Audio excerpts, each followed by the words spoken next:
A multiple sailing wait for people looking to get to Vancouver Island from Metro Vancouver as the BC Day long weekend gets underway. BC Ferries says out of all the long weekends and weekends throughout the year, this one is usually its busiest. It's expecting more than 600,000 passengers this weekend, as well as more than 215,000 vehicles.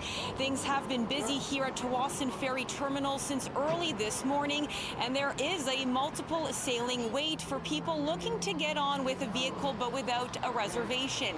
We spoke to some people waiting to catch a sailing. Here's what they had to say. We got here, we had a 7 a.m. ferry reservation, and we got here at 6:40. Didn't realize we had to be half an hour early, and we're now waiting. This is ferry number 3 we're waiting for, so a bit bummed out.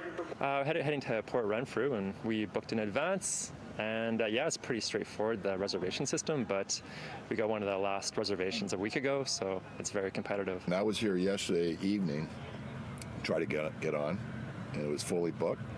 And I was told to go to Horseshoe Bay. I wanted to get to the island, right, so I could get back home. Got to Horseshoe Bay, which is a long drive from here, and they were booked. So I had to find a hotel room last night on the last moment. So I'm here first thing in the morning, try to get back home. The route from Horseshoe Bay in West Vancouver to Departure Bay in Nanaimo also seeing a multiple sailing wait.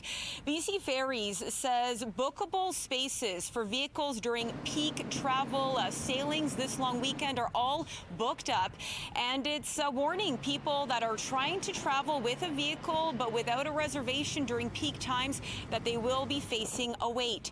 Now, if you want to try to avoid that wait, a tip from BC Ferries is trying to travel during off-peak days and times. So that means Saturday and Sunday and earlier in the morning or later in the day. Another tip from BC Ferries is ditching the car if you can and walking on. BC Ferries says it's also expecting things to be busy on Monday and Tuesday when people are returning to the Lower Mainland. And with the summer slowly slipping away, BC Ferries says most of the weekends for the rest of this month are expected to be very busy. In Tsawwassen, Monica Gould, City News.